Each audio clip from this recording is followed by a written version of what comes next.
کسی که فکر میکنه صداش خوب نیست هم میتونه آواز یاد بگیره یا خیر؟ خب قطعاً چون ملاک اول درست خوندنه. درست خوندنم خب طبیعتاً با تکرار و تمرین و کسب دانش قابل دریافت هستش. ما خواننده هایی داریم که صدای بسیار معمولی دارن ولی انقدر درست، تمیز و تمام قواعد رو دارن درست رعایت میکنن که زیبا شنیده میشه. و اما سوال بعدی این که استاد چرا بعضیا نمیتونن خیلی راحت تو جمع بخونن و این علتش چی میتونه باشه؟ سوال خوبی پرسیدین. ببینید این مشکلی که خیلی ها دارن در واقع. یک به خاطر در واقع عدم اعتماد به نفس در واقع. عدم اعتماد به نفس اول از عدم آگاهی و تسلط رو اون دانش تو اون بخش داره در واقع. وقتی که آگاهی و دانشش رو کسب کنن خود به خود اعتماد به نفس در واقع مقدار پررنگتر میشه و در کنار اون قطعاً باید از یه سری تمریناتی که ما در کارگاه‌های گروهی در واقع زبان بدن کار میکنیم و یه سری تمریناتی ویژه‌ای هستش که در واقع استرس ها رو کم میکنه و باعث میشه که تو جمع راحت تر بتونن بخونن. به نظر شما آیا موسیقی میتونه در هنگام اضطراب و افسردگی جایگزین دارو باشه یا خیر؟ بله 100%. چون موسیقی درمانی یک روش کاملا شناخته شده است که میتونه ارتباط مستقیم با روان انسان داشته باشه، مثل یک آزمایش ساده‌ای که در حال سری کشور انجام دادن برای گل که تاثیرش 2 چندان شد، قطعا در انسان تاثیرش بسیار منحصر به فرده. بفرمایید چرا آموزش موسیقی به کودکان توصیه میشه و آیا جدا از بحث پیشرفت در زمینه هنر آیا در زندگی روزمرهشون هم کمکشون میکنه یا خیر؟ چون آموزش موسیقی به کودکان باعث رشد خلاقیت و افزایش اعتماد به نفس و قطعا در پیشرفت تحصیلیشون حتی تاثیر خواهد گذاشت که این واقعا باید فرهنگسازی رو خانواده‌ها داشته باشن و کودکان حتی از سن پایین بفرستن کلاس موسیقی. آیا موسیقی یاد گرفتن فقط برای نوازنده شدن خوبه؟ خیر، موسیقی قبل از هر چیزی یک تمرینه برای بهتر زندگی کردن، تا اینکه صبور باشی و عمیق گوش بدی و خودتو بهتر بشناسی و به نظرم موسیقی یک زندگی است. آیا موسیقی میتونه روی راهکار اجتماعی یک کودک اثر بذاره؟ بله، بچه‌ها تو گروه‌های موسیقی یاد میگیرن که گوش بدن، به هم احترام بذارن و همکاری کنن. والدین چه نقشی در آموزش موسیقی کودک دارن؟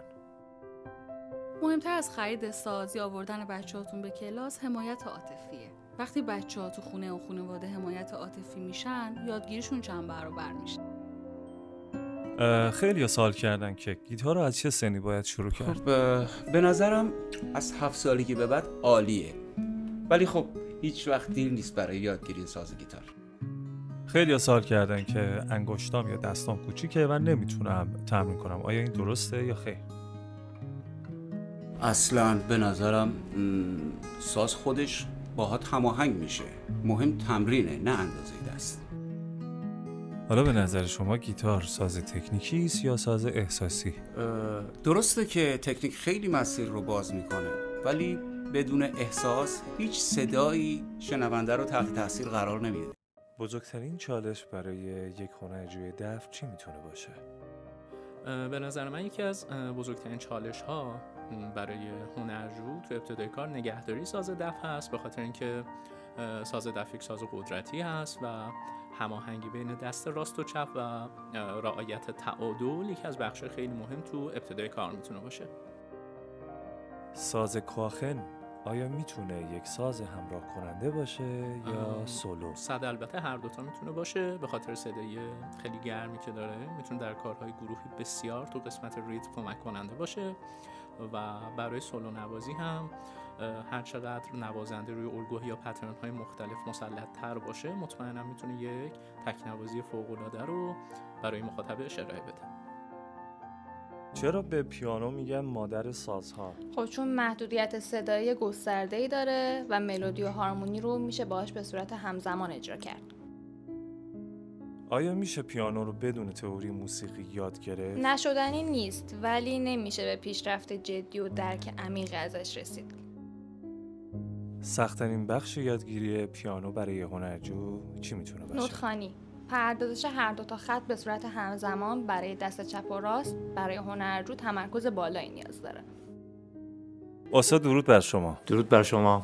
تفاوت تار و ستار رو میشه یه توضیح بدید؟ تفاوت تار و ستار هم از نظر ساختاری با هم متفاوتن، هم از نظر صدا. ستار سازیه که کاسش کوچیک‌تره و از 3 تا سیم تشکیل می‌شده که بعدها شد 4 تا سیم، صفحش چوبیه و صدای ظریف‌تری داره و طبیعتاً خب نسبت به تار که کاسه بزرگتری داره، صفحش پوستیه و با مضراب فلزی نواخته میشه و 6 تا سیم داره که 3 تا سیم جفته، صدای ظریف‌تری داره. ممنونم. چه چیزی نوازنده رو تو این ساز خاص میکنه؟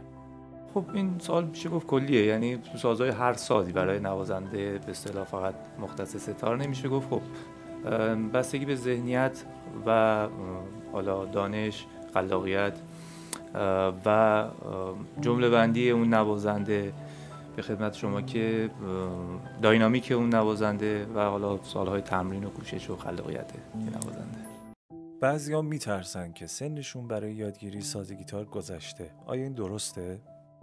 نه خیر، در موسیقی سن اهمیتی نداره و مهم در وهله اول اون اشتیاق هستش و اون شور و هیجان و شور علاقه‌ای که به ساز دارن و سپس تمرین مداوم. روزی چند ساعت برای پیشرفت کردن نیازه؟ ببینید اون نظمی که تو تمرین برای هنرجو وجود داره خیلی مهمه. شما با روزی 20 دقیقه ولی مداوم هر روز میتونین جواب خیلی منطقی تر و بهتری بگیرین تا اینکه یک روز در هفته و همون یک روز رو 15 ساعت تمرین بکنین. چه چیزی یک نوازنده خوب رو از یک هنرجوی معمولی جدا میکنه؟ در وهله اول شور اشتیاق اون نوازنده، نظم در تمرین ها میتونه اون نوازنده رو به عنوان نوازنده خوب، شنوایی خوب، اینا همه میتونه تاثیر بسزایی رو در روند رشد نوازندگیش داشته باشه. آیا دوتار نواختن در آوازها و ترانه‌های مازندرانی کمک کننده است؟ بله قطعاً. درک ریتم، همون میزان نماها و آکسون‌ها یا همون نوت‌ها خیلی خیلی لازم تو موسیقی مازندران. پیش نیاز آواز مازندرانی برای هنرجو چیه؟ برای آواز؟ بله. برای خوندن آوازها و ترانه‌ها پیش نیازها مثلا ما تحریرای غلطی داریم، تحریرای دهانی داریم که ما به زبان مازندرانی میگیم کتاری. اینها خیلی خیلی تاثیرگذارن تو خوندن آوازها و ترانه‌ها. آیا امکانش هست یه نمونه از غلط‌زدن‌های موسیقی مازندرانی رو برامون اجرا کنین؟ بله. اول بهار چرده بوزودار امید و ترجا. چرا به پیانو میگن مادر همه سازها؟ چون محدوده صوتی وسیع داره و میشه همزمان ملودی و هارمونی رو با هم دیگه اجرا کرد.